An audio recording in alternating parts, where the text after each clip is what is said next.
Olá, pessoal. Bom, então, começando aqui mais um Osório Cast+. Por quê? Porque o Osório, eu, mais alguém que tem coisas mais interessantes a falar. E hoje eu tô muito feliz que eu tô recebendo aqui a Renata Quartiero, a tia Rê, né? Viu? E aí vai nos contar um pouquinho também dessa Transição. transição toda. Renata, muito obrigado por ter aceito o convite. Esse projeto, eu desenvolvi ele pensando em principalmente olhar para o mercado, olhar para a sociedade e dizer assim, poxa vida, mas eu tenho que estar sempre ouvindo a história daquela mesma pessoa ali. Eu acho que tem tantas outras pessoas interessantes que merecem e que precisam que os outros conheçam também. E aí eu falei, cara, a Renata é uma pessoa que eu quero muito poder... Eu vou imaginar que eu tenho audiência, já começa por aí, né? Vou imaginar que eu tendo audiência, que pessoas venham a conhecer também e saber um pouco mais sobre a Renata. E, Renata, eu começo com a pergunta que todo mundo diz que é super difícil, no melhor estilo, copiando outros... Me colocando como apresentador, coisa que eu não sou, óbvio, mas copiando os outros, assim. Quem é a Renata pela Renata? Para começar, para facilitar a conversa. Boa noite a todos. Obrigada, eu que agradeço, Osório, o convite, porque é tão interessante, né? A gente conversar e trocar umas ideias e poder colocar o que eu sou também, né? Que a gente diz o que é a Renata. Uhum. Como é que é a pergunta? Como é que é a É a Renata? Renata pela Renata. Pela Renata. Nossa, se eu for assim começar a Renata pela Renata é algo... eu nem sei como me descrever, né? Eu saí, tu me conheceu de um jeito, Sim. né? Se tu for analisar, tu me conheceu de uma profissão, numa atividade, de um jeito, e agora vai poder me conhecer de outro jeito, né? Até a vestimenta, né? Que eu tô de preto, aqui toda de preto. Antes eu era mais espalhafatosa. Então, Renata pela Renata é isso, é uma transformação, uma metamorfose, que eu acho que as pessoas devem e sempre pensar assim, nunca parar, né? A gente tem que estar sempre trabalhando, sempre pensando, sempre buscando algo, né? Além da felicidade, que é uma busca eterna, que eu acho que a felicidade está em primeiro lugar, mas buscar lugar na sociedade e principalmente voz na sociedade, né? Eu sempre fui uma mulher incansável, uma menina, adolescente, jovem, mulher incansável. Eu sempre busquei um significado e eu poder dizer assim, eu deixei isso, eu estou fazendo isso e é legal, né? Então, essa é a Renata. Né? Tu me conheceu como uma recreacionista, professora de educação física, que montou uma empresa de festa e que ama, na verdade eu ainda amo as crianças, é através das crianças que eu me tornei uma advogada mais humana e que eu consigo agora ouvir mais, né? Porque que nem eu estava falando antes de ouvir as crianças e tu vai ouvir mais as pessoas, ouvir mais os problemas, as indagações. Eu acho que é a partir disso que tu te torna uma pessoa mais... que tenha mais colocação na sociedade. Eu acho que é esse o ponto que eu acho, assim. Renata, tu falou aí da Renata menina e tudo mais. Quem foi essa Renata menina ainda? Tu é de Santa Maria? Tu é de outra cidade? Como é que foi a tua história lá na infância? E já era esse movimento todo, assim? Doida. Doida. É. A Renata, eu não sou de Santa Maria, eu sou de Selba, uma cidade perto de Passo Fundo, pequenininha, 4.500 habitantes. Mas eu sempre fui assim, meio espoleta, meio imperativa e esportista, e gostava de esporte e atividade. E eu vim para Santa Maria para fazer faculdade. Na verdade, fazer o ensino médio. Fiz o ensino médio aqui no Silom. E fiz a faculdade de Educação Física e fiquei. Então, eu acho que vai fazer... Olha, nem consigo pensar quantos anos. Acho que vai fazer uns 30 anos que eu tô aqui. Sim. Eu vim com 16. Nossa, E era a escolha pela educação física era algo porque assim, eu preciso, porque daí eu vou desgastar a energia que eu tenho. É alguma coisa que veio de família? Como é que foi essa escolha? Porque eu amo a educação física. Eu fiz, até lá em casa é assim, meu pai e minha mãe nunca impuseram nada. O que é a tua escolha? Tu vai fazer o que tu quer, que tu gosta. mas podia fazer algo que não fosse professora. Porque a minha mãe é professora, sim. mas eu digo Já que sei ela bem que sempre é ela isso. me disse assim, puxa vida, por que eu fiz isso com a Renata? Ela me levava na assembleia, bater panela, por causa do salário dela. E eu sempre acompanhei a mãe nisso. E ela assim, puxa, todos os outros não vão ser professora, mas tu quer ser professora? Quem sabe tu escolhe um direito, uma enfermagem. E eu fiz porque eu realmente queria. E eu me dei muito bem, porque era algo que, eu digo me dei muito bem não financeiramente, porque a gente sabe que a questão da educação não é, Sim. né, é algo, eu me dei bem de satisfazer o prazer de estar dando aula, porque era aquilo ali que eu queria, né? E depois, claro, eu dei aula, trabalhei 6 anos na APAE e resolvi montar a empresa de festas, que na verdade nada mais foi que uma educação física empresarial, né? Porque eu trabalhava com ludicidade. Eu sempre tentei trazer a questão da brincadeira, do que a criança precisa mesmo. É brincar, é se divertir, é interagir com todos e não somente aquele grupinho. Então, eu quis trazer isso para esse meu setor, assim, trazer a minha profissão, que eu estudei realmente para uma empresa, né? Mas deu certo, deu certo. Tu sabe, Renata, eu lembro, tu falando assim, eu lembro que num aniversário da Antônia, a gente te chamou aqui, e aí era uma função de fazer, não é geleia, como é que é? Slime. Slime. E, aquela criançada toda ao redor da mesa. E a tia Rê não era assim, ai, queridinho, filhinho, não sei o que, ó. Chegou. Tipo, chegou aí, ó, isso aí não faz assim e tal. Como é que tu consegue uma coisa dessa, assim, fazer com... Claro, eu curto a ideia, mas assim... como é que é tu chegar nessa fórmula de ser ao mesmo tempo ali a que todas as crianças estão admirando, estão seguindo, e ao mesmo tempo dar aquela... Pressionada, mas ao mesmo tempo eles te amam, né? Exatamente. Eu não... Na verdade, tem a questão do professor, né? E a criança, ela tem a noção disso. Então, principalmente nas oficinas. As oficinas, a criança tinha aquela coisa, mesmo sendo aniversário, que a gente sabe que a proposta é da criança, dos pais, mas tu tem que dar uma segurada porque é uma oficina. E a criança tem a noção disso e tu tem como apresentar isso para a criança. Eu até dava, não mexe aí. Aqui não, aqui é da tia Rê. E daí, só que ao mesmo tempo tem essa questão de tu, quando falar com a criança, o jeito, tu pode ser um pouco mais durinho ali, mas se abaixa, tem um outro... Logo em seguida, tu afaga. Tu mostra, nossa, que legal isso. Então, tem toda essa questão, e isso é interessante, essa pergunta, porque eu fiz o curso de conciliadora do Fórum. Eu fui conciliadora por 3 anos, e tem isso, de tu ter o silêncio, tu ter o momento da fala, e ao mesmo tempo tu pode ser duro, mas ao mesmo tempo tu vai afagar depois, e aquilo ali vai ficar... Mas ela vai ver que aquilo ali, que o que ela fez não era para fazer. Então, tem técnica. Essa construção, essa uma técnica, construção, né? e aos poucos tu vai adaptando e tu vai tendo... É que o carinho também tem toda... Sim, né? todo um... Eu lembro que a gente teve a oportunidade de ver o teu trabalho também lá no Monet, né? Tinha as oficinas sim. que rolavam lá no Monet Plaza Shopping. E aí depois eu lembro acho que foi num evento do Azar, tu tava fazendo pintura e tal, e a Antônia chegou com a cara que era uma borboleta, enfim, né? E a tia Rê, não sei o quê. E aí isso que eu achava legal, assim, porque a gente via assim, nossa, a Renata consegue ter disciplina ali com aquele monte de criança. É minha vez agora, pura logo tal. E ao mesmo tempo, essa dinâmica, assim, de quando tu via a criança falando, né? Ah, tia Rê, tal, aquela coisa assim, aquele brilhinho no olho e tal. Renata, a gente, obviamente, quem está nos assistindo, quem está ouvindo, porque esse podcast é chique, né? Ele vai para o YouTube, ele vai para o Spotify também, então, né? Ótimo. Essa construção, assim, evidente que o pessoal já viu aí, que tem a Renata do direito aí, né? Que citou o fórum e tal. Como é que a Renata, que é a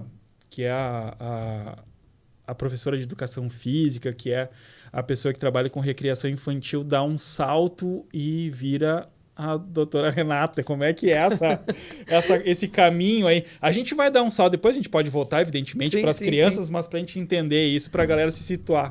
Realmente, assim, agora eu fiz uma live com um assunto que eu trabalho bastante, sobre mulheres, violência, e era aqui, a pessoa que estava falando comigo disse assim, nossa, Renata, mas eu te conheci antes.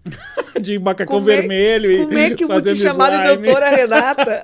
Então eu disse, não, fala Renata, porque não tem essa formalidade. Essa formalidade tu deixa para outro lugar, né? E até a doutora Renata, eu acho que isso é uma besteira, porque a gente pode ser, um nome, né? E não tem essa função.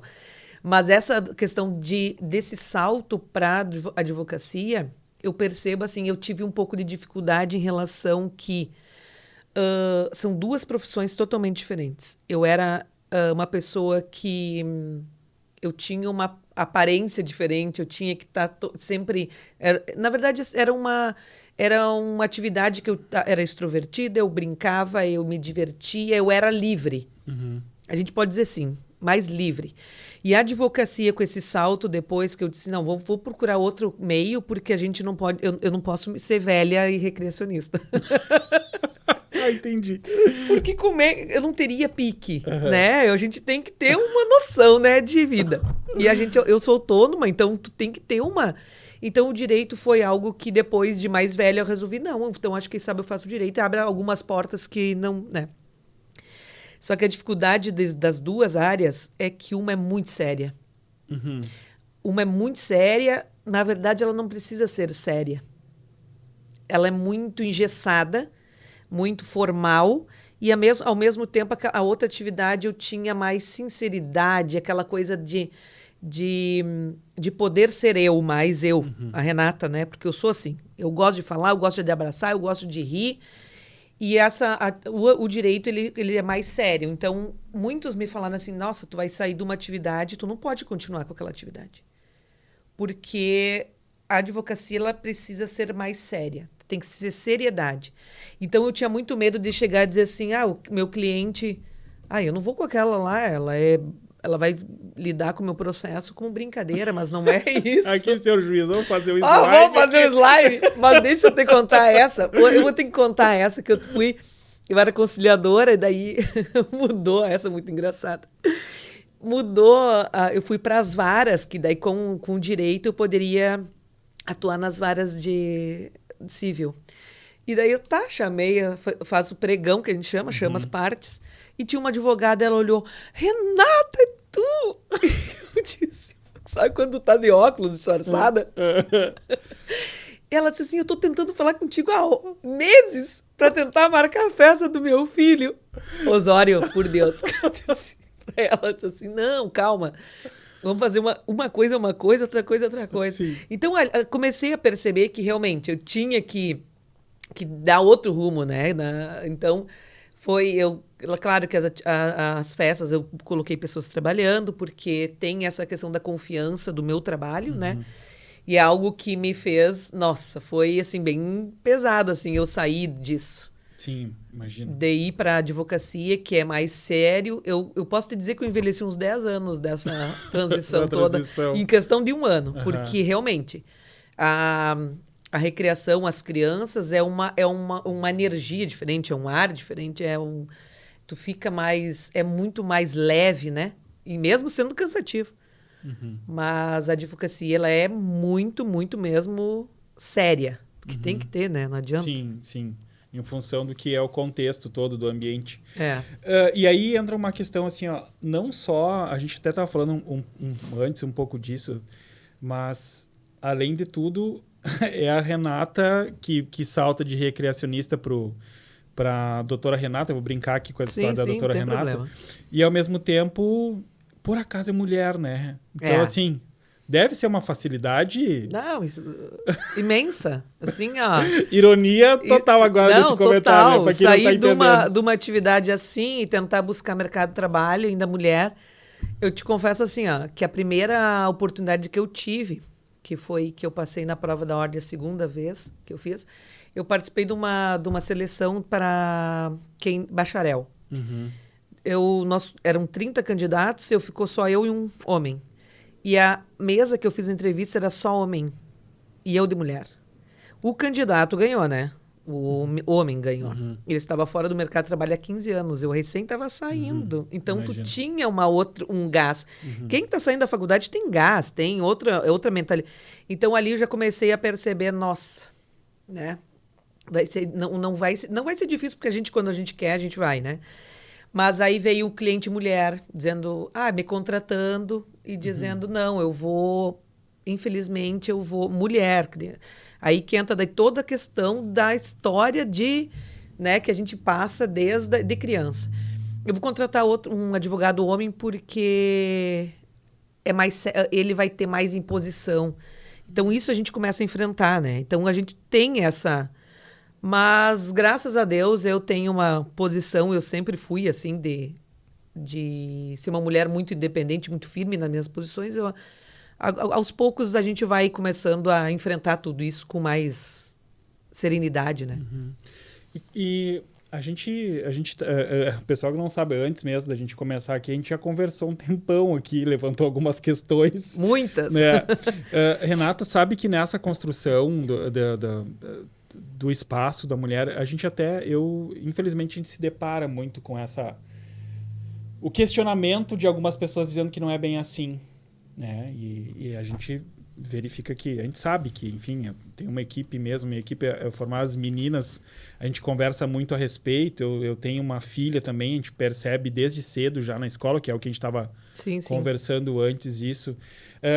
Esse universo do direito, ele por si só, ele é, como tu mesmo falou, ele é mais sério, ele é mais fechado, ele por si só, ele já é... A gente pensa no direito, já imagina um tiozão, né, velho de cara e tudo mais. Nessa tua construção, assim, isso é uma coisa que tu consegue perceber que existe um movimento para que exista a possibilidade de realmente ter uma mudança disso, entendeu? Assim, é uma construção que tu ainda nota, nossa, não, as pessoas ainda não perceberam, ainda tem vai levar muito tempo ainda para mudar isso, vai levar muito tempo para que as tuas colegas, enfim, consigam competir de igual para igual. E aí eu não estou dizendo que elas não têm competência, mas perante o que o mercado tenta impor. Sim. Né? É uma coisa que tu imagina assim, não, as novas gerações estão trazendo isso, vai mudar daqui a pouco, ou assim, como é que é olhar para isso e dar uma dorzinha, ou sabe? Não, até é ótimo esse questionamento, por quê? Porque está mudando. Eu vejo, claro que na ordem aqui, na OAB do Rio Grande do Sul, nós somos mais mulheres advogadas. Então, há mudança em relação a isso. E, principalmente, as novas acadêmicas, novas advogadas que estão se encaminhando agora, que eu vejo que muitas me procuram e pergunto como.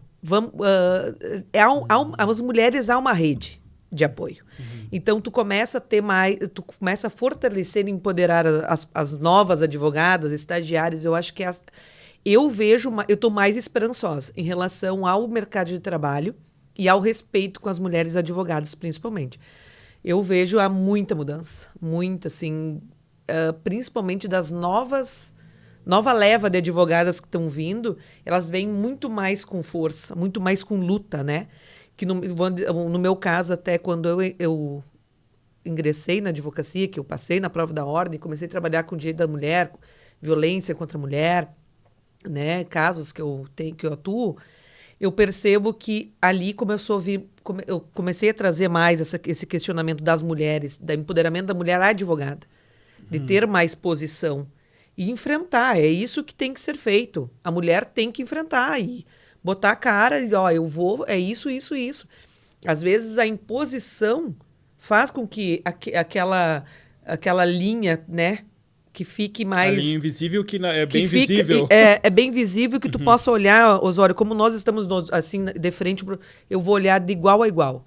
E é isso que a gente vai demonstrar com a pessoa que está, né, nos enfrentando judicialmente. Tu falaste aí que tu trabalha com questões da violência contra a mulher e a gente está vivendo um ano pandêmico, que a gente sabe que os números de violência doméstica explodiram e... Foi tanto assim? é essa realidade e como é que é lidar com isso, Renato? O quanto isso é... esses dias a gente foi fazer uma breve... Não foi uma viagem, na verdade. A gente estava... a gente só foi num ponto mais distante, a gente parou num posto de combustível e tinha uma brigadiana. Estava esperando na fila e o rapaz do posto perguntou para ela, e aí, como é que foi hoje? Uhum. Mais tranquilo? E ela assim, tranquilo nada, querido. Maria da Penha direto, desde cedo. Hoje tá difícil. E aí o cara falou assim, ó, é complicado, né? O cara deu uma brincada. Tipo, é complicado, né? Os caras não têm o que fazer. Porra. Sim. Nossa, cara, que comentário... Mas é esse né? pensamento, Osório, que em 2020, na pandemia, teve. O que fazer com essa... porque a violência doméstica a gente não vai ter fim, né? O momento, eu só vejo uma alternativa com a educação das crianças, que a gente estava até comentando antes, que na verdade é a partir dos pais, né? Então a gente vem de um problema assim, ó. A violência doméstica, até eu parabenizo a Brigada Militar e a Polícia Civil que eles tiveram com a pandemia essas discussões vieram muito mais, né, à tona, assim, do que fazer com a violência doméstica. Por quê? Porque vão estar trancado tudo no mesmo lugar, numa casa, isolados, e agora? Mas então, assim, ó, teve políticas públicas em 2020 já voltado somente a isso. Tipo, a questão da máscara roxa, a patrulha da Maria da Penha, da Brigada Militar, atuando assim, ó, incansavelmente. Então, eles fizeram... Por isso que ela disse, nossa, tá muito mais. Mas é porque teve muito mais amparo, porque ia acontecer pior, né? Agora, eu vi uns dados que 2021 teve... reduziu o número de feminicídio. Mas, claro, é mínimo, né? Mas teve até... Eu vejo como a Polícia Civil e a Brigada Militar tiveram um efetivo muito grande, umas políticas públicas muito boas para Maria da Penha, para a questão da violência doméstica. Claro que não diminui, só aumentou, né? A gente sabe disso, que vai aumentar. Mas teve essa preocupação maior da polícia. Por isso que teve esse questionamento da brigada, né? Então, como é que é lidar com isso, Renata? Assim, ó, para ti chega... a grande questão aqui é como é que a gente faz para separar o emocional... Ótima sabe? essa pergunta. Porque eu fico assim, ó, eu lá naquele momento, para mim, foi uma coisa assim... Eu ouvia a brigadiana, que ela falou com peso. Ela não falou assim, como se fosse, normal, beleza, teve um espancamento hoje. Não foi, ela falou com peso. A resposta do cara, pra mim, já foi incômoda, porque eu falei assim, putz, cara, fala qualquer negócio, mas assim, né? Sim. Mas ele representou ali o pensamento geral da nação, maioria, né? Enfim. E, ao mesmo tempo, óbvio que toda vez que isso acontece, evidentemente, como eu digo assim, a gente já... Felizmente, eu brinco, assim, eu tenho... Provavelmente, para muitas pessoas, vão dizer que meu pai era machista em algumas questões, apesar que tinha muito diálogo lá dentro. Mas eu tenho uma irmã psicóloga super envolvida nisso que ajuda a gente a evoluir. A mãe mesmo fala que ela mesma percebeu uma série de questões que muito influenciado pela fala da Bruna. Então, já tem um envolvimento de perceber, de ter uma visão diferente. Quando tu se torna pai de uma menina, aí, evidentemente, que ainda ajuda mais ainda tu ir abrindo a percepção de que tem muita coisa que acontece que não é legal. E aí, assim, naquele momento, para mim, já foi assim, pô, já é difícil ouvir aquilo ali e ficar de boa, porque dá uma embrulhada no estômago. Como é que é ter que lidar com isso, assim, de... Como é que faz para... Ou embrulha o estômago, sabe? Como é que é Nossa, é bem difícil. Mas assim, ó, até tem um caso que é uma violência doméstica de 3 meninas, 3 mulheres, e é com o mesmo réu, né? Então, ele agrediu a ex-esposa, ele agrediu a namorada depois e a outra namorada. Nossa. Então, as 3 são minhas clientes. E no momento, quando a primeira coisa que a gente faz é acolher, né? É isso que é o principal, até eu sempre digo para as mulheres que me ouvem, que a gente possa É uma rede. E outra, mete a colher, fala, né? Tenta conversar. Tipo, a Bruna conversava com a tua mãe, porque precisa mudar essa mentalidade. Precisa. Principalmente das pessoas mais idosas, mais velhas e a partir dos 40 anos. Então, tem que ter essa conversa. Mas o emocional tem que ter uma força de passar essa força para a pessoa, porque a maioria das mulheres desistem na metade do caminho. Muitas chegam, denunciam, na hora de representar, não estão com advogado, não tem um amparo de alguém próximo e desiste. Então, assim, nesse momento, eu sou bem mais firme. Mas esse caso que eu atuo faz um ano, que agora teve audiência agora, nesse ano, porque deu função da pandemia, e ela teve que reviver tudo que ela viveu com o agressor. E foi terrível, terrível. Osório, nesse momento, assim, quando o depoimento dela ali, eu senti, assim, eu tive uma...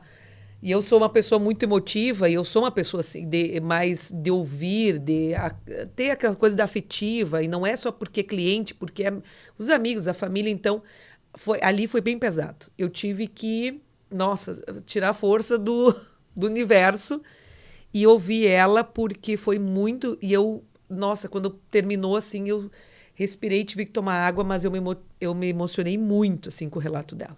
Ela se emocionou, então a gente tem que saber lidar com isso, né? Eu não sou psicóloga, acho que as psicólogas têm... Mas eu comecei a trabalhar isso também com a Kiss, quando eu trabalhei eu estagiava e eu disse, nossa, eu não vou ter força para trabalhar com isso. Mas a gente tem que começar... a força que a gente tem que dar para as pessoas é mais forte até com nossa emoção.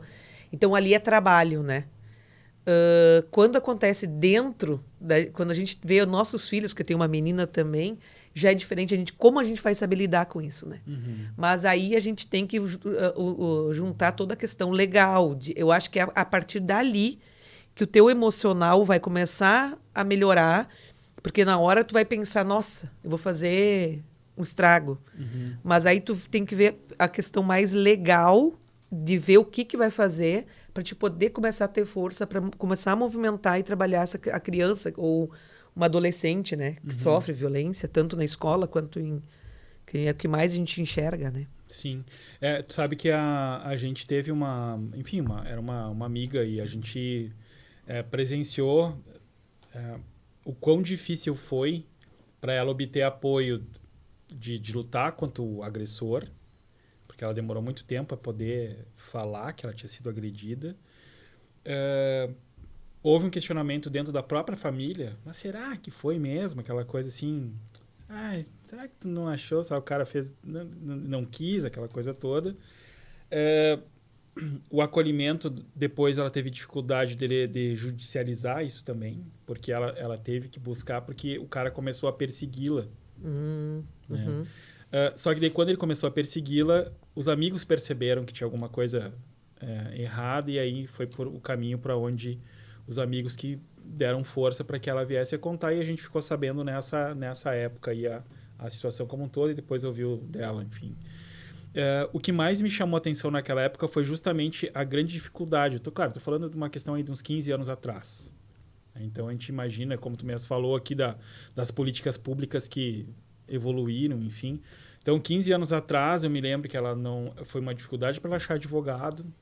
Foi uma dificuldade também na questão dela conseguir ser ouvida de um jeito certo na delegacia. Enfim, tudo era extremamente difícil, penoso. E por mais que tenham pessoas ao redor, é uma batalha sozinha ali, né? Porque quando fecham as portas, na hora de dormir, quem tem a lembrança, quem viu. E isso para mim é um processo chocante. Essa escolha de trabalhar com isso vem muito dessa Renata que não quer parar, que não sei...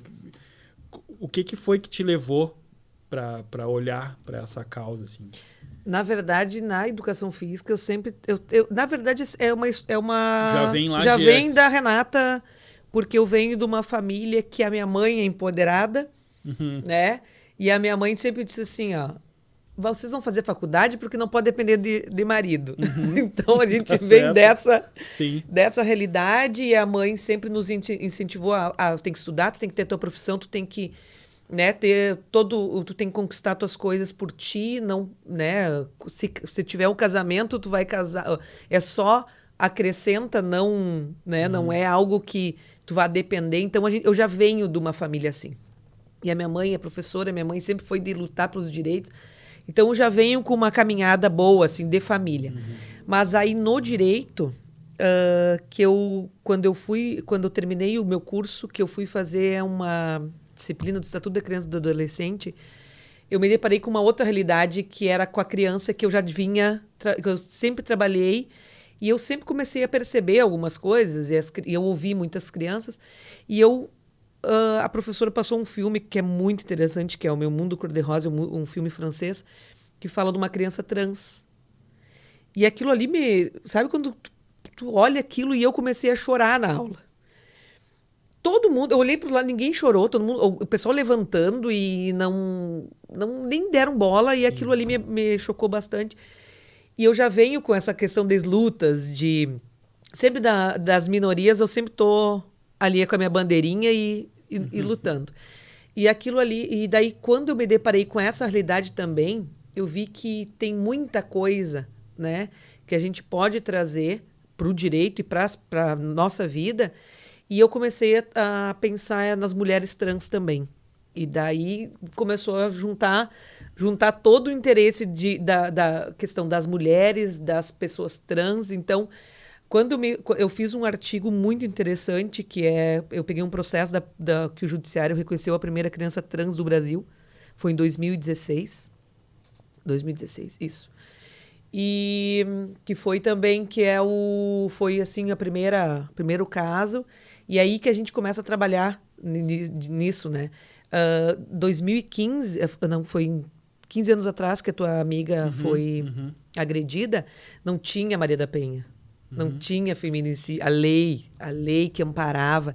Até tem eu sempre cito uma novela que abordou sobre isso, e que abordava a época. Eu assisti essa novela agora, antiga, assisti agora, e fala sobre essa questão da mulher agredida não ter esse amparo. E tudo que me relataste assim era o que aconteceu há uns 15 anos atrás.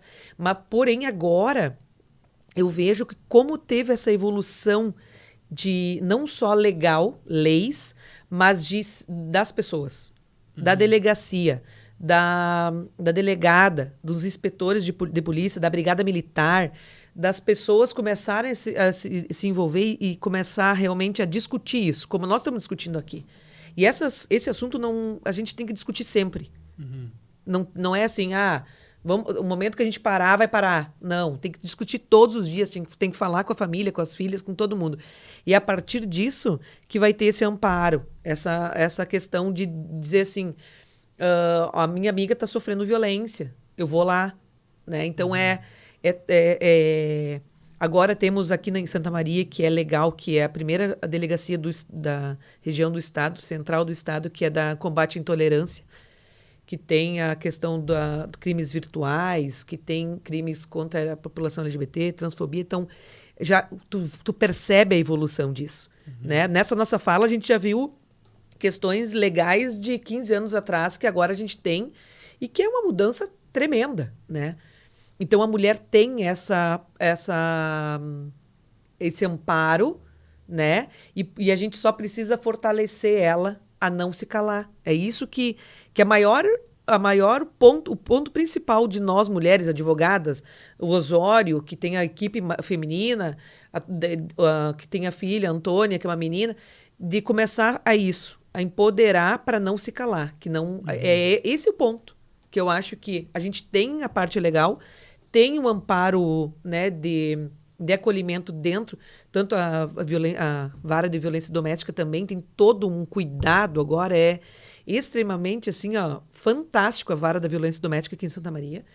Então, tem tudo isso, a gente precisa o quê? Do empoderamento feminino dentro disso. Tu sabe, Renata, que esses dias teve a Angélica aqui, que é a Angélica Pereira, professora lá da UFN, e a gente conversou um pouco a respeito. Eu tava com uma camiseta da Turma da Mônica, que é onde diz ali, é forte como uma menina.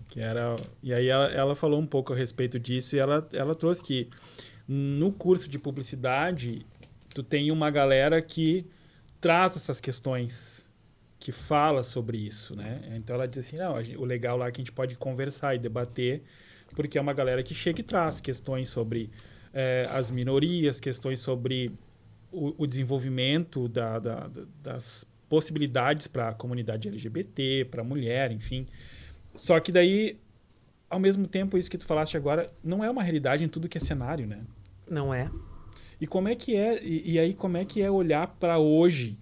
Porque ao mesmo tempo que tu está dizendo, não, tem um monte de ferramenta que está funcionando, mas a gente está vivendo um momento que está complicado, né? Porque a gente estava falando antes aqui de começar as gravações aqui.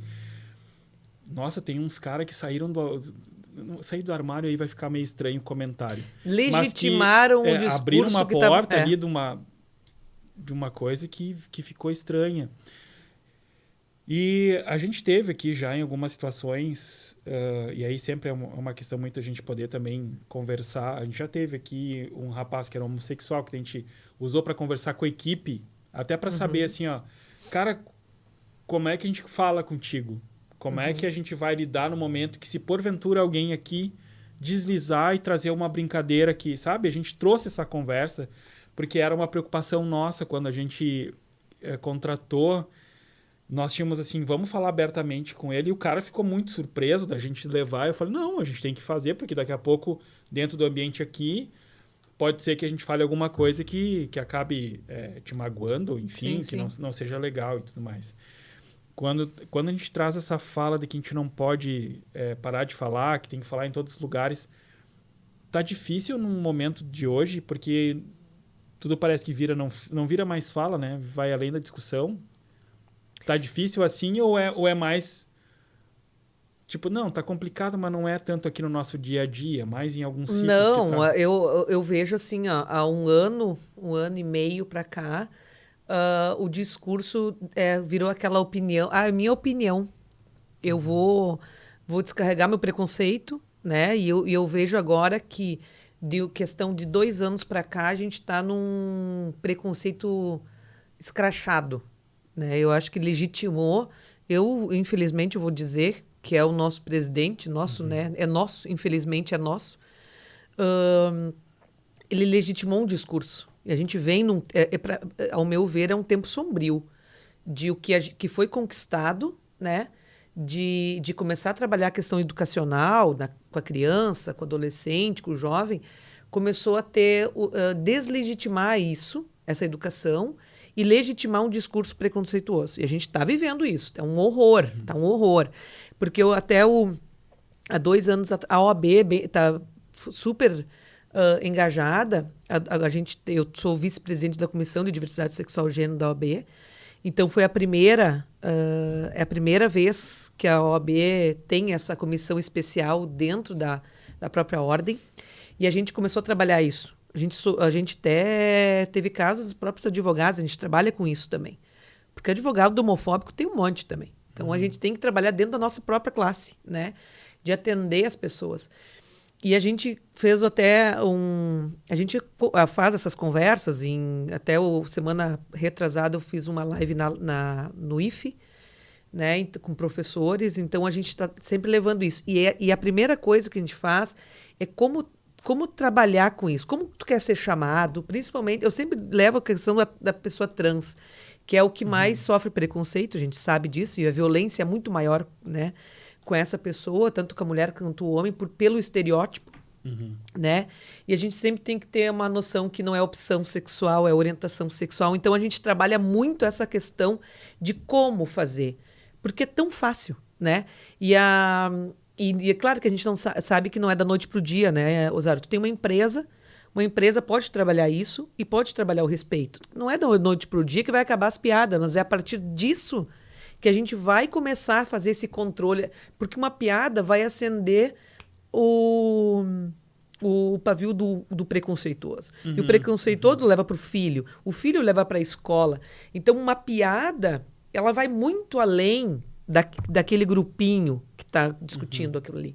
E isso só acende aquela fagulha de fogo do preconceito. Então, é isso que a gente tem. Nós trabalhamos também isso na comissão, e eu faço um desafio sempre. Quando sair uma reportagem relacionada A mulher, até agora, as mulheres já tá mais tranquilo.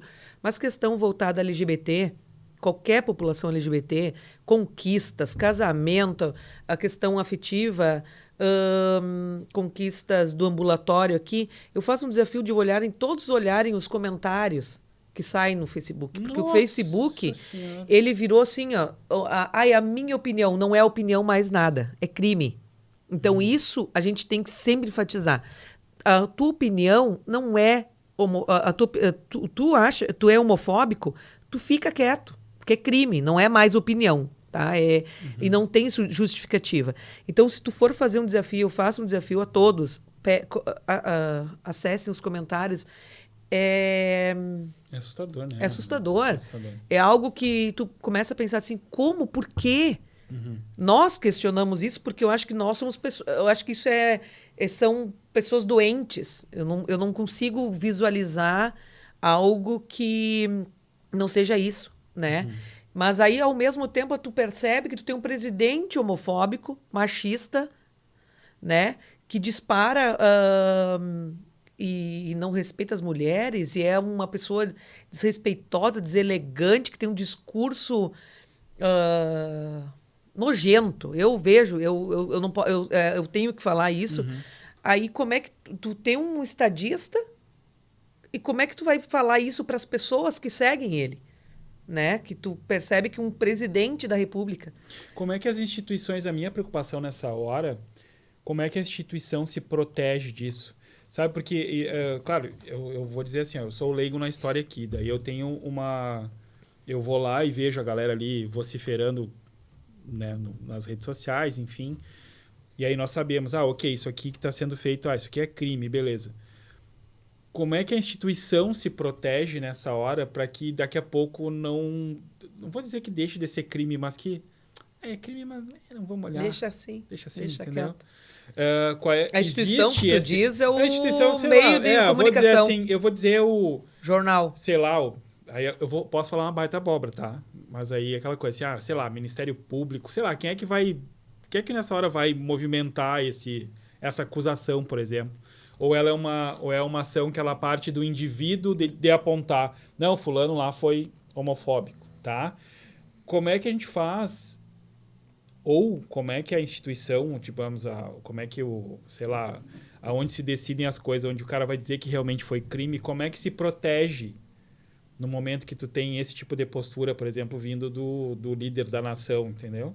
Não sei se eu consegui explicar a minha dúvida é mais ou menos assim, beleza, conquistamos e é crime. Sim. Homofobia é crime, racismo é crime. E aí tem um cara que vai lá e legitima o discurso homofóbico, né? Legitima, entre aspas, e legitima o racismo e faz uns comentários racistas e tudo mais. Mas o cara tá fazendo.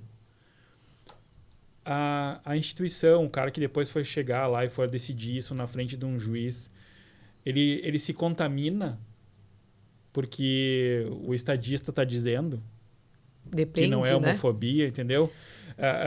A minha preocupação sempre eu olho para isso assim, cara, e aí? O que se avançou, por exemplo, das leis que vão dar suporte para a violência contra a mulher. No momento que tu tem um discurso de um cara falando, não, dá uns tapas que não dá nada. A minha preocupação a gente andou para trás, será que as leis, corremos o risco de chegar na hora e o juiz olhar assim, não, mas até pode ser, mas o fulano lá está dizendo que não é. Na verdade, quando a gente fala a questão do Ministério Público, a gente sabe que o próprio presidente está respondendo, né, em corte interamericana, crimes, né? Mas eu vejo que é a credibilidade do Ministério Público. Não pode ser quebrada essa credibilidade. Claro que a gente sabe que é uma pessoa, né? Sim. E que tem a opinião dela. Tem o fator humano e tem a opinião. Tem o fator humano e tem a opinião e tem aquela... eu sou... Mas eu vejo que a credibilidade e a transparência e eficiência do Ministério Público não pode ser quebrada. Isso é bem forte. Então, eu acho que a instituição é forte. Mas, no caso, assim, eu já fui procurada por várias pessoas que sofreram comentários preconceituosos e homofóbicos, até no diário, no jornal local, diário, outros jornais, E essa pessoa, sim, essa pessoa pode fazer o print, pode buscar, então é individual, né? No momento que tu sofreu, tu pode fazer isso. Tem a Delegacia de Combate à Intolerância, que é localizada aqui em Santa Maria, junto com a Delegacia do Idoso, e é realmente penalizado. A pessoa é penalizada, não tem, né? Então, claro que vai ser analisado se é ou não aquele comentário, se encaixa. Então, mas claro que as pessoas, assim, às vezes se acobertam num comentário que fazem um comentário que a gente não consegue encaixar como homofobia, mas sabe, Osório? Então, tu tem que ter um cuidado com isso. Mas... O meu caso, o que dá... O meu receio é mais ou menos quando a gente vê alguns comentaristas ou alguns jornalistas, enfim, que eles trazem muito esse receio das instituições estarem enfraquecidas ou, sabe, dessa loucura toda que a gente está vivendo. E aí tu fica assim, cara, e como é que é isso no dia a dia aqui? Aí, não, realmente, a gente sente que aquela decisão que antes ia sair dizendo que é uma homofobia, agora não tá sendo bem assim, porque tem uma galera lá em cima dizendo que... Não, sabe, não, eu acho que não. É mais esse receio, assim, não. se isso... Se contamina não, ou não. Não, porque são instituições que têm que seguir a Constituição, as leis, então não passa disso, né?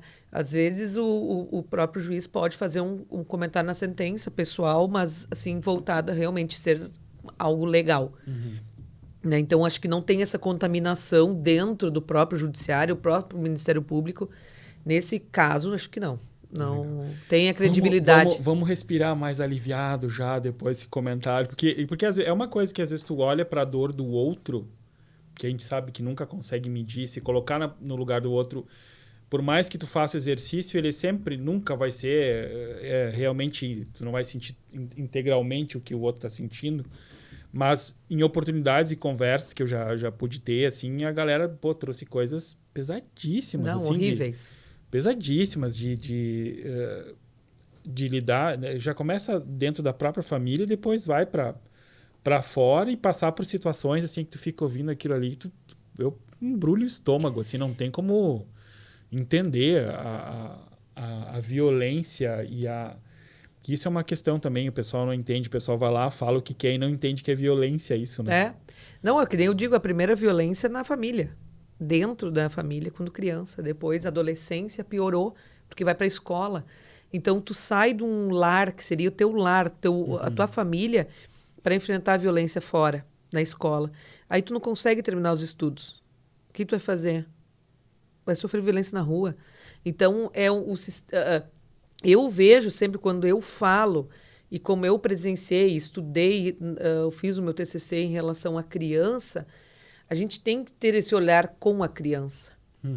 Como a gente vai evitar prejuízos mais tarde na vida adulta se tu escutar a criança, tu olhar para o teu filho? Eu acho que é isso que precisa, sabe? E por mais difícil que seja, porque às vezes é difícil, ninguém está livre disso. Por mais difícil que seja, é a felicidade dele ou dela, né? Eu acho que é ali que começa a trabalhar e vai fazer com que o filho chegue à universidade, que seja um profissional respeitado, né? Então, a gente fala, quando a gente fala em criança, é o tabu, né? É muito preconceito em relação à criança. Ai, deixa a criança, mas não é deixar a criança. A criança tem voz, a criança tem a opinião dela. Claro, tudo dentro do limite, né? A gente sabe o que é opinião e é desrespeito. Sim. A criança tem que ser ouvida, ela tem que ter opinião, se ela não quer fazer tal coisa porque tem alguma coisa. Então, as pessoas têm que começar a olhar diferente. Eu acho que é isso que eu sempre... Em tudo que eu falo, e aí entra toda a questão da Renata. Daí a Renata vem a Tia Rê de novo e vem... Sim. E é verdade, porque é uma bagagem que tu traz, né, para poder desempenhar essa profissão mais humana. Eu vejo isso, que falta essa questão mais humana em todas as profissões, tanto na engenharia, tanto... Graças a Deus, agora tem um monte de engenheira, as mulheradas estão assim, ó, alcançando uns níveis muito altos de profissões que antes não eram ocupadas, né? Até isso tem um dado bem legal que eu vi, que na UFSM agora tem mais doutoras do que doutores. Olha aí. E elas na engenharia estão dominando engenharia, profissões que antes era Sim, ambiente masculino. ambiente masculino, elas estão tomando já os seus lugares. Então, por isso que tem essa evolução, né, Osório? A gente muda, agora eu mudei de assunto, mas... Não, sim, mas é... Mas a gente vê essas conquistas, Sim. né? Tu sabe que uma vez, tava eu e meu irmão é 16 anos mais novo que eu. E, diferentemente, eu sempre falo, eu respiro e engordo. Né? Eu respirei e engordei. E ele não, ele é bonitão, puxa ferro, tem uma loja de suplemento, todo malhado, todo gatão, como diz. E a gente tava no cinema. E o meu irmão tem mania de ficar me abraçando, me sovando e tal. E a gente tava na fila do cinema e aí ele botou o braço dele aqui entre o meu e nós ficamos ali A gente já ouviu já rolou uns cochichos. E aí ele se ligou, né? E ele, deixa quieto. Aí tá. Entramos no cinema, sentamos na cadeira e ele começou a fazer carinho na minha cabeça. Ele falou assim, não, vamos só ver que daqui a pouco alguém vai gritar. Mas não teve dúvida. Nossa, não acredito que gritaram mesmo. Gritaram. Aí, esses aí, já rolou um negócio. Aí eu falei pra ele, bom, Peco, o negócio é o seguinte. Tem uma questão que eu não sei se tu percebeu, né? De tudo que tá correndo, pelo menos estão achando que eu tenho dinheiro. Porque tô com um guri mais novo aqui, bonitão. Malhado. Todo mundo olha, o gordinho ali tem grana. Só pode ser isso. E a gente brincou com isso ali. Depois, eu acho que uns 2 dias depois, eu não me lembro que cidade que foi, mas foi aqui no Brasil. Um pai estava com o filho assistindo um show e se abraçou no filho. Eu sei foi espancado. Foi espancado. Então, assim, é esse tipo de coisa que eu digo, assim, a gente vive num contexto... Pô, cara, tira um tempo para olhar a realidade do outro e olhar essas notícias e ver isso aí e achar qual é a lógica disso, entendeu? Qual é a lógica de tu olhar... Não gostei, vou matar aquele cara a pau porque eu não gostei. É isso que é meio louco quando eu vejo, assim, tudo que rola. Cara, tira um tempo para pensar um pouco, usa a lógica nesse... Seja um pouquinho humano, né? De olhar para o lado e falar, cara, mas não faz sentido nenhum. Não faz sentido. Essa tua fala, assim, às vezes eu sento e eu adoeço às vezes, sabe? Quando eu penso assim, mas por quê? O que se tu tivesse com a tua esposa no cinema, ela estivesse fazendo um cafuné no teu cabelo, ninguém ia falar nada. Qual que é esse ódio? É um ódio, é algo que transcende o pensamento, a reflexão de ver o outro. Porque todo mundo tem uma história, né? Por que as pessoas não respeitam a história do outro? Por que as pessoas não respeitam um ao outro? O que vai influenciar na tua vida? Isso. Esse entendimento eu não consigo ter. Eu não consigo pensar assim, como, mas por quê? Essa reflexão, assim, eu ficaria... Sim. A gente vai devagar e não vai chegar... Vai devagar e não vai achar porque é um ódio, é um desrespeito. Na verdade, agora eu vejo mais, ainda a gente está num momento mais odioso, as pessoas estão odiosas. Com a pandemia, as pessoas ficaram mais egoístas. Parece que... até quando começou a pandemia, eu disse até para o Thiago, meu marido, disse assim, nossa, eu acho que isso a gente vai começar a ter essa questão da empatia. Nossa, vamos ajudar o próximo. Teve, sim. Teve muitos. Nós, inclusive, né? Tudo... Porém, eu vejo que piorou. Né? A gente teve um... Claro, eu deixo tudo isso a culpa total, mais ainda, do presidente. Mas a gente está vivendo num mundo odioso, que as pessoas olham para a outra e não podem conviver no mesmo espaço que a outra. Sabe? Isso é algo que eu não tenho esse entendimento. Eu não consigo. E quando eu começo a pensar, ainda piora com essas notícias que acontecem. Sim. Eu adoeço. Eu disse, não tem como. É algo que passa da minha força, assim, de... Sim, os limites para poder lidar com isso. Lidar com isso. Tu sabe que a gente falou, antes de a gente ligar as câmeras, a gente estava falando sobre política, mas numa construção não política partidária e justamente de faltar a compreensão das pessoas que tudo é política, né? E que necessariamente não tem... Política não quer dizer partidarismo. Isso. Tu viveu o movimento da eleição ali, tu falou agora no teu esposo, que ele foi candidato. Foi. Como é que é lidar, né, numa eleição como foi essa última, assim, e como é que foi a correria de vocês, o corre nessa hora de... Olha, a gente estava conversando antes sobre isso, porque a vida é política. Isso que a gente está fazendo aqui é político. Política é uma troca, uma ideia, é pensar em algo legal, em algo que possa fazer com que a sociedade, né, construa algo. Então, e tudo é política. Até a gente questionou pessoas que, eu não sou político. Todos nós somos políticos. Porque a gente precisa disso, a gente precisa de outra opinião, a gente precisa ter... E além disso, nós somos os donos, né, do voto. É um Estado democrático, então a gente coloca as pessoas ali, então as pessoas têm que entender. A questão da eleição foi muito... eu entrei dentro do sistema. Aí a gente começa a perceber que o Thiago... Aí tu vai começar a ver as qualificações, aí tu começa a pensar, né? Quando tu vai decidir um político ou um candidato, tu vai pensar o que pode ser feito.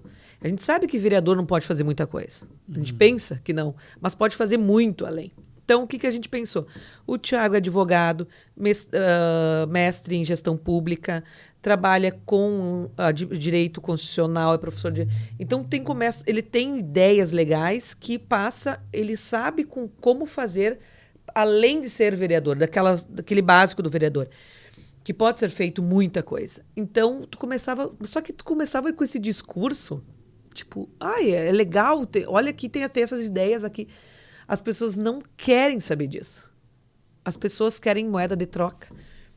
Aí eu comecei, nossa, mas não pode. Eu não posso te dar um gás. Vou dar um exemplo. Não posso te dar um gás, mas eu posso te dar uma pessoa que a gente pode fazer muita coisa para várias pessoas. Então tu começa a ter mas eu não posso. Como é que discurso tu vai fazer? Sabe? Então, isso foi a maior dificuldade, assim, de tu mostrar às pessoas, de dizer que pode ser feito um qualificado para dentro de uma Câmara de Vereadores, uma Câmara de Deputados, sei lá, a gente pode pensar em vários setores, né, políticos, de botar alguém que realmente saiba, de dizer assim, vai chegar lá e vai dizer, não, isso aqui não pode, isso aqui pode, né? Então, essa foi a maior dificuldade, porque não querem ouvir. É uma moeda de troca. E aí isso não vem de agora, né? Isso vem de vários. Mas é interessante tu ouvir também as demandas e ver o que precisa, às vezes não é nada assim, além de ouvir, dizer assim, a gente quer alguma coisa legal, que fique bom, que a educação. Daí tu começa a pensar assim, nossa, sabe? Mas o que vai fazer? Né? Então...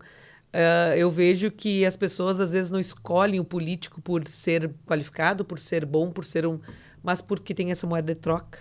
E aí é triste, isso é triste. Foi assim, bem pesado. Dentro da comunidade, né? Sim. Eu te perguntei justamente porque em algumas situações, a agência, anos atrás, a gente fez algumas campanhas, até que teve uma que eu falei assim, cara, não dá. Não dá porque eu lembro de uma situação, a gente fazia... Nós atendíamos uma candidatura à vereança e aí o pessoal da majoritária gostou do que estava vendo, e aí teve umas desavenças lá com a equipe de comunicação e chegou para nós e falou assim, cara, tu assumiria a partir de agora a comunicação aqui, porque a gente vai largar a outra empresa, não está dando, não estamos se acertando, isso aqui. Não, beleza, vamos lá.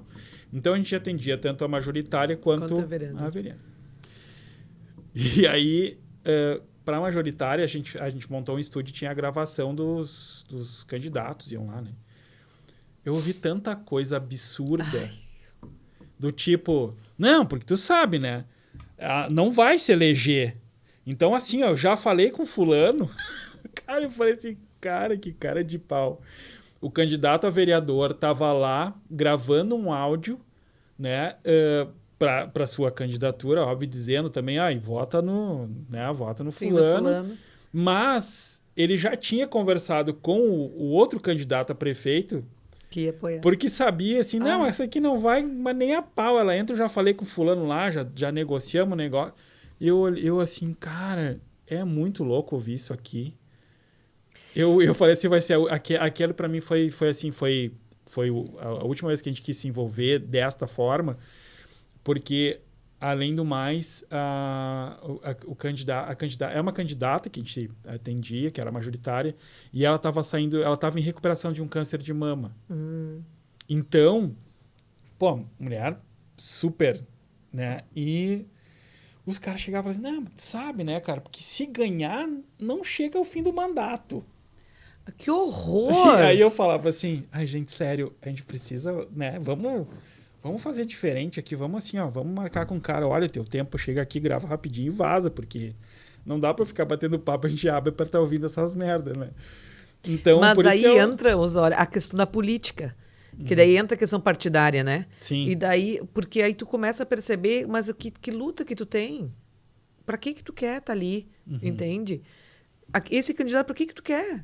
Não, e o assustador é isso, porque aí tu olha assim, ó, cara, o que vai entregar de legal se chega a entrar? É isso que aí que Puta, entra. dá uma tristeza de ver isso assim Tipo, na construção. Não, aí tu começa a perceber, assim, de tu sentar com uma galera legal, galera que tem umas ideias, assim, tu sentar e daí...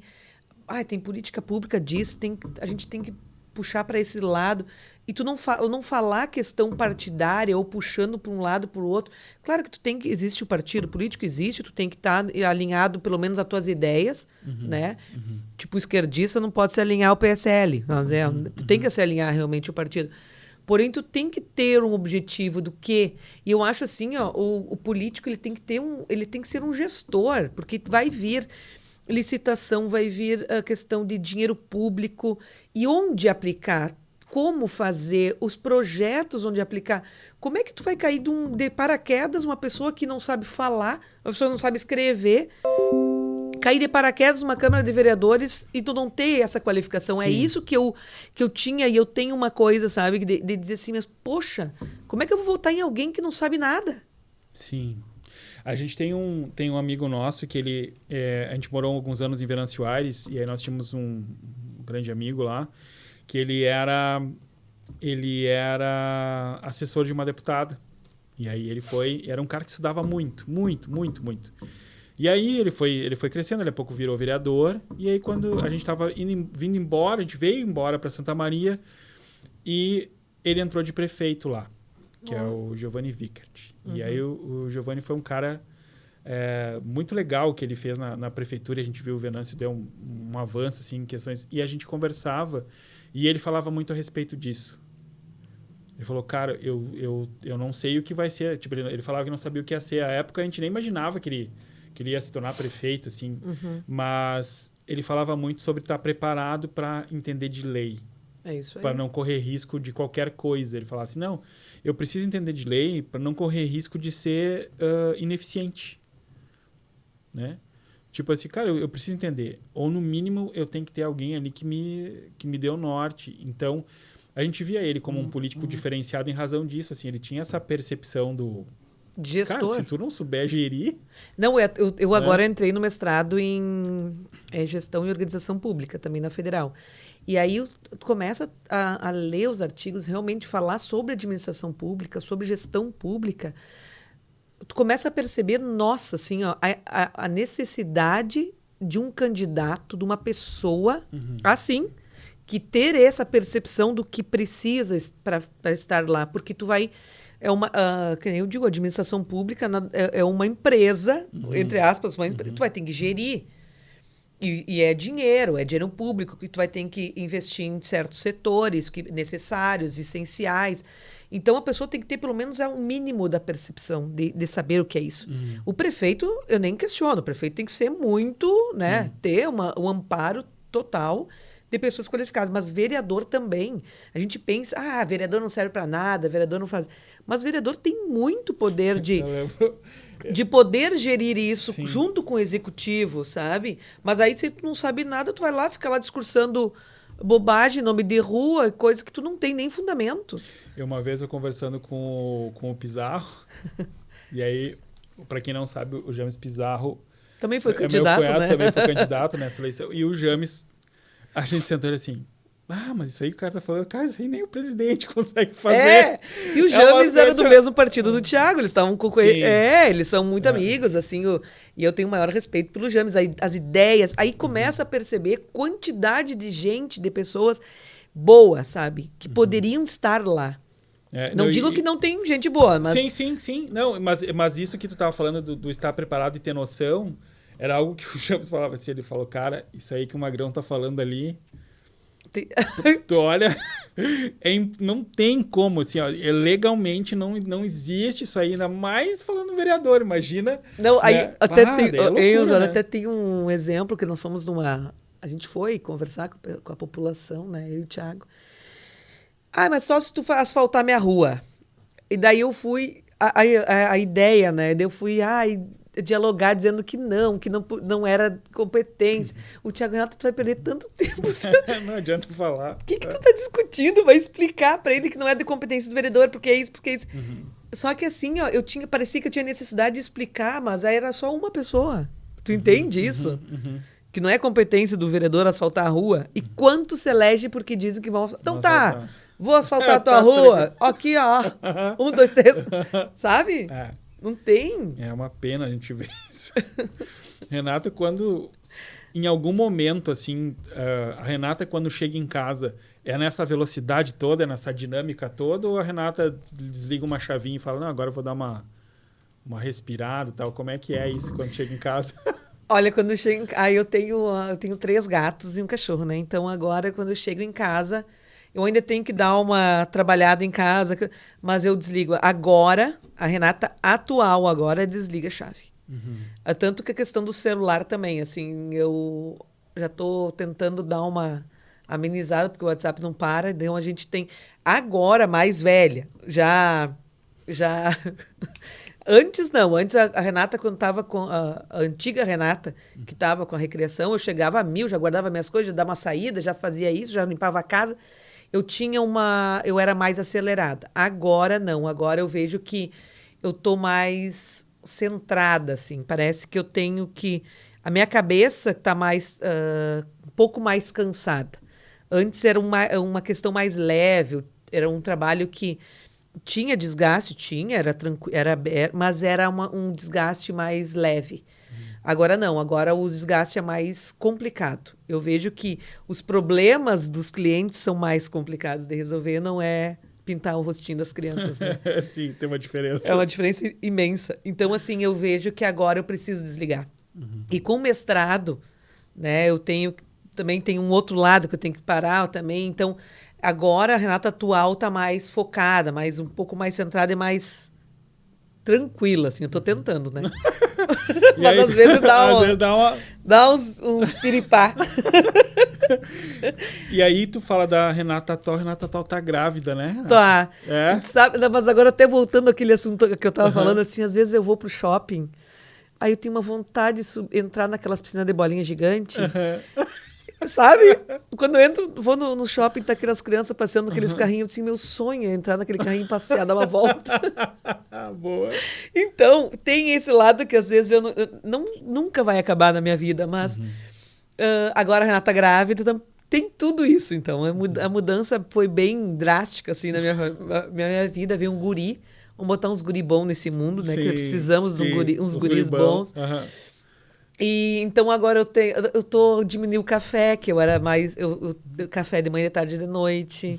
Então agora eu tô tentando ficar um pouco mais light, mas a minha vida ainda é... E a Renata mãe, como é que ela é? Ai, eu sou terrível. Eu sou mãezona, sempre fui mãezona, assim, a minha Antônia, desde criança a gente vive, é sempre eu e ela, né? Então a gente tem uma conversa muito legal. É uma mãe, parceira, amiga, confidente, que a gente conversa muito, muito, muito. Fez 17 anos ontem.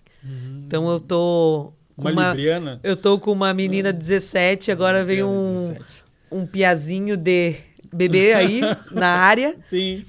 Então eu tô tentando me adaptar a essa vida realmente, porque é uma vida que eu tava decidida que só teria Antônia, né? Então a gente adapta a vida da gente como uma vida mais adulta. Sim, né? entendo. E de agora eu vou ter que... Eu até estava pensando ontem, eu sentei e disse, onde é que eu vou colocar o Vicente nessa casa agora? Porque eu não tenho lugar. Eu disse assim, eu vou ter que botar um berço aonde? Então, tudo é adaptado, né, à vida.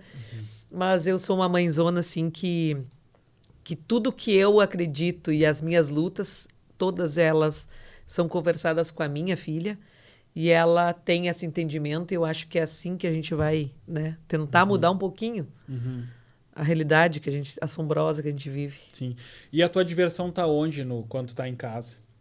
É essa coisa de desligar a chave e só relaxar, ou vai olhar, tipo, o que tu vai consumir Eu sou consumista de série. Série. Netflix. Agora eu inventei que o meu colega... vamos assistir uma novela antiga. Aí eu comecei a assistir umas novelas antigas, umas besteiras, assim. Aí a Antônia disse, mãe, não, parou, né? Chega, passou o limite. Passou do limite. Aí tu vai cozinhar assistindo uma novela antiga, mas aí tudo às vezes eu não descanso a cabeça, às vezes tu fica pensando em alguma coisa. Mas eu sou série. Eu e o Thiago somos viciados em série e o Thiago mais é trabalho também, viciado em trabalho. Não para um minuto também quando tá assistindo série. Mas é isso. Agora com a pandemia a gente ficou mais off, né? Então acabamos viciando mais ainda em série. E aí tu falaste de pandemia, todo esse momento que tu tá vivendo, assim, como é que é uma gravidez na pandemia? Dá uma noia ou tu assim, não, tô fazendo o que precisa e não vou deixar... Dá uma noia porque eu tive um problema. Ano passado, como a gente planejou, a primeira vez que eu planejo, né? A gente pensa, já vem de susto. Planejei, chegou a pandemia. Chegou a pandemia quando eu comecei a planejar minha vida. Então, assim, a pandemia fez nós nos planejar. Entendi. Tanto que eu deixei de lado a empresa de recreação, fui dedicada à advocacia. E ano passado eu engravidei, em novembro, e eu peguei Covid e perdi. Então, tem esse receio agora desse cuidado. Então... A minha vida, realmente, desde que começou a pandemia, eu saía, assim, em algum lugar, comer, para fazer alguma coisa, tipo, vou comer uma pizza. É só delivery. Pedir, buscar, Nós temos isso, e eu gosto muito de estar em casa. Eu sou muito família, eu gosto da minha vida, assim, da minha casa, de tu estar com a família em casa. Então, isso para mim até foi bom, assim. Mas esses cuidados, agora Renata grávida, eu tô tomando bastante. E como é que... Tu falou aí do delivery. Eu sou da turma do delivery, né? Ninguém nem percebe, capaz. O que tu manda vir, hein? O que o casal consome? Jesus! Olha, eu vou te dizer, eu era mais controlada na alimentação. Era 2019, eu tava magra, academia. Aí tu falou em gordinho, né? Aí o meu Thiaguinho é gordinho também. Aí ele disse assim, ele comentou, o que aquela mulher bonita quer com aquele gordinho? Deve ser rico. Então ele disse, eu tô bem na foto. Eu tô bem. Ele disse, quando tu falou, parecia ele falando. Ele disse assim, eu tô muito bem, pelo menos de rico. Eu tenho a visão de rico, de ser rico, trabalhador rico. Deu, para com essas besteiras. Mas assim, a gente começou, nossa, pizza, hambúrguer e sushi. Ei, só coisa Só ruim. que assim, o sushi, a gente, nós estamos gastando um horror de grana no sushi. O Thiago fez um tutorial no YouTube e virou o Sushi Man. Olha aí. Comprou tudo que tinha que comprar. Tá assim um sucesso lá em casa. Daí ele disse, agora a gente pode fazer umas 120 peças e comer tudo. Essa é boa. Não, aí eu e a Antônia, a gente come até, né? Tá, mas aí a gente vai conversando quando vê não tem mais. Eu disse, dá pra guardar, né, pra amanhã. Você vai todo sushi. Então, a gente começou a se adaptar muito a isso. Mas, assim, hambúrguer e pizza e sushi, né? O que mais vem. Tu sabe que do sushi, a gente ia num restaurante que não tem mais aqui em Santa Maria, e aí tinha o rodízio. E a Grazi pegava o mais completo. Chegava uma... Acabava com o sushi do cara. Eu falava, cara, dava prejuízo total, assim. Eu falava assim, cara, essa mulher vai trocar esse preço quando chegar a Grazi aqui. Ela já não tem mais rodízio. E até a gente... Tu vê o que a pandemia fez, né? Até o salmão... O salmão a gente pesquisou muito. Aonde tem, como fazer, aonde vai. Olha, tu tem que ver... A Antônia decora, mas é legal. Fazer o sushi é legal, porque daí juntou a família toda. Sim. Aí junta a família e é um momento muito bom. Porque o sushi é uma arte, né? Sim, É sim, uma sem arte. dúvida, sem dúvida. Aí vai, o Thiago, daí ganhamos de um cliente que faz faca de sushi Aham. mesmo. Então nós estamos assim, ó, Espetáculo. preparadíssimos. Não, olha, nós temos um armário que é só a parte do sushi. Só o aparato de sushi. E eu só fico comendo os Doritos. Tu não vai fazer nada, comendo Doritos com cream cheese. E os outros só cozinhando. Boa. Muito bom. A Grazi é louca por sushi, eu nunca vi. E aí, esse lance do consumo, eu falo, cara, o problema é que é caro, né? Horrível! É caro, então tá, não, mas eu vou dizer pra ela, tem que fazer um... Mas eu não vou me prestar a fazer um... Aí eu vou chegar na hora e vou dizer, não, Grazi, faz tu. Faz Olha, tu o tutorial, vai tu olhar. mas eu vou te dizer, é super fácil, tranquilo. Aí até o arroz, tudo é super tranquilo de fazer. Só que aí tu vai ter, tipo, é um trabalhão. Aí tu monta aquela mesa e come em 5 minutos. Aquele negócio Que desespero. é um desespero. Aí até a saladinha, aquela, como é que é o nome? Sim, sonomono. É, a gente faz. Isso sou eu que faço. Então cada um tem a sua parte. Daí quando a minha sobrinha, ai, não, vamos fazer sushi com o Thiago. Então tem é tudo uma questão de relação Sim. de afetiva de família, de fazer o sushi, não é, né, mas nessa pandemia a gente faz pizza, a gente aprendeu tudo que fazer. Olha, comeu o que mais a gente Comeu que fez. deu. Renata, quando eu te convidei para vir aqui, eu te pedi assim, ó, separa 1 hora e meia do teu dia pra gente conversar, a gente tá chegando aqui perto de 1h20. Quando a gente olha pro cenário, a Renata vê ali, claro, a gente tá muito perto do final de ano agora, né?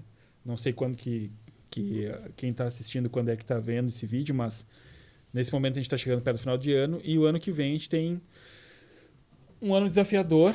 Demais. Né? Porque, enfim, não tem como... Pelo menos eu não consigo imaginar. Ai, nossa, vai ser só flores. Não. Como é que tu enxerga isso? Tu olha com um olhar assim, não, eu sei qual é a real, eu sei que não vai ser só flor, ou tu faz um floreio, né? Quando tu olha pra frente, assim, não, vai ser uma maravilha e tal. Olha, eu vejo assim, ó. Ano que vem vai ser um ano de guerra, eu vejo. Assim, vai ter a eleição principalmente, porque a gente tá vivendo isso. Mas eu vejo com esperança. Eu vejo com esperança. Porque eu preciso visualizar pelo menos uma mudança. Né? E a gente vê toda a questão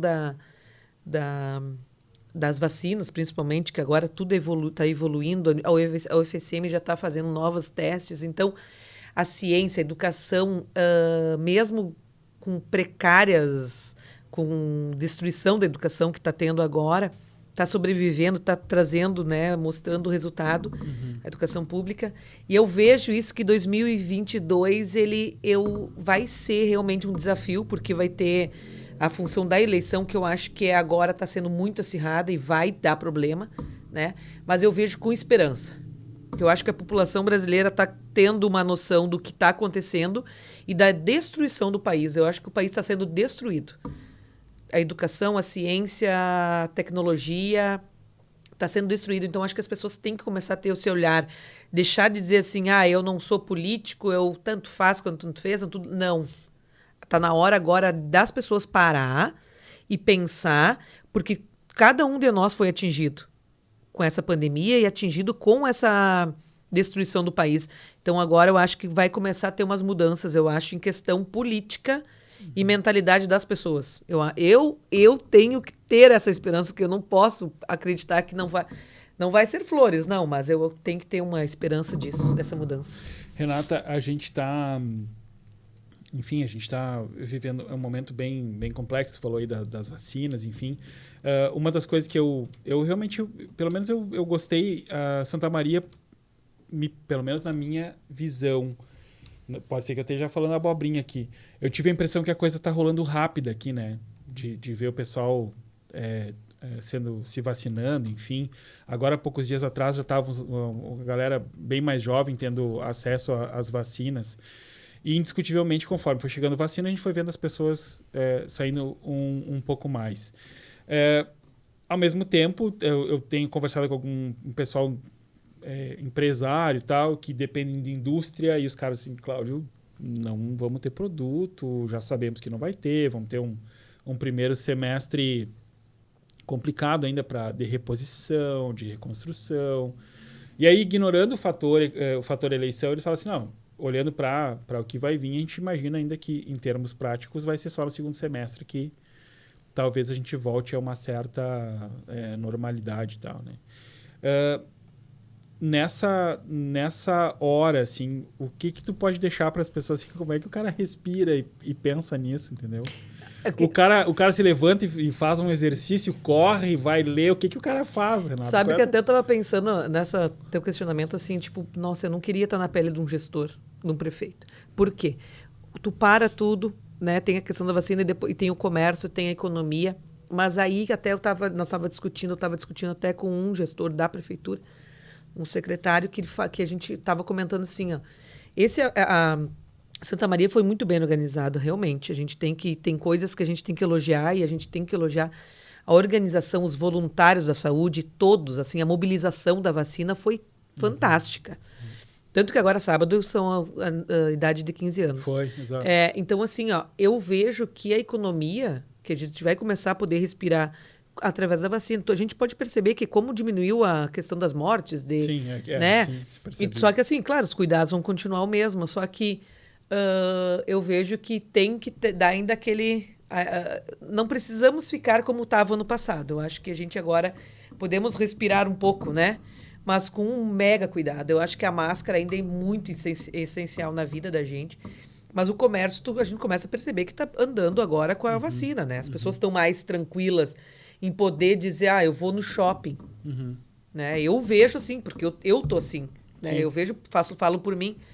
Então, essa visão da recuperação, como esse empresário falou, é realmente para se recuperar. Mas as coisas vão começar a andar quando começou esse pensamento do próprio gestor da vacina e contrariando a visão do presidente, né, que eu sempre enfatizo.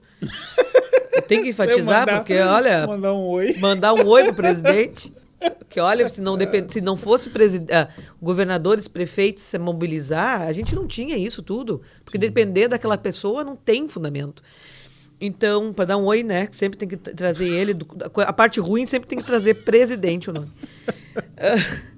Então, só assim que eu visualizo pelo menos um respiro das pessoas poder começar a viver de uma forma não normal, mas um novo normal, não esquecendo os cuidados, porque, né, a gente já está adaptado a isso, foi adotado.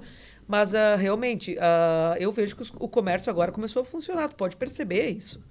Né, Esses dias a gente teve que ali no...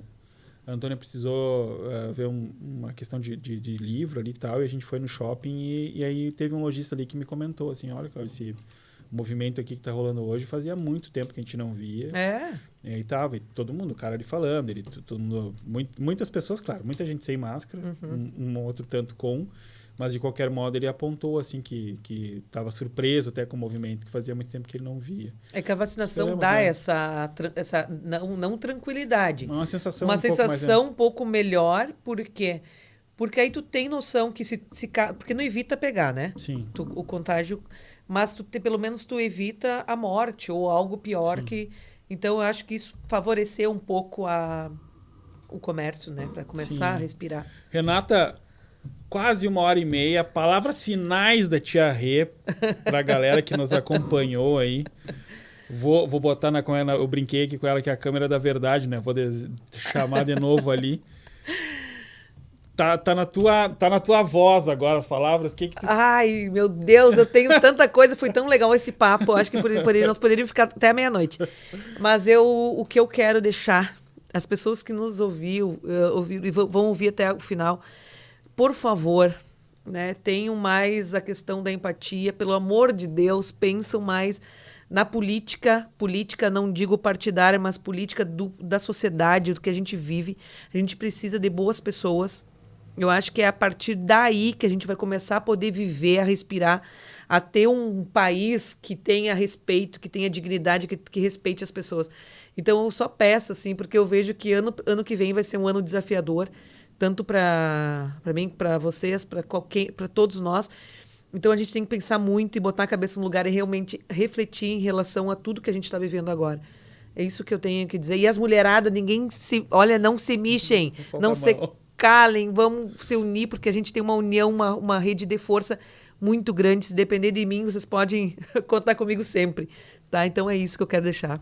Renata, eu sabia que ia ser um papo muito legal. Muito obrigado por ter vindo aqui, ser disponibilizado. Eu que agradeço. Para a galera que ouviu, agradeço pela audiência de vocês. Se você não está inscrito no canal, inscreva-se, por favor. Marque notificação, marque o sininho para receber a notificação dos novos vídeos. Se você curtiu o vídeo, curte. Se você não curtiu, pode não curtir também, é tranquilo. Se tiver gente que adora, deixa mensagem. Se tiver os haters, também pode vociferar aí, não tem problema nenhum. Porque o YouTube vai ver que tá todo mundo discutindo e para mim vai ser legal. É ótimo a discussão. Então, é isso aí. Galera, muito obrigado. Esse foi mais um OsórioCast, mais recebi a Renata. Valeu, até mais. Tchau, tchau.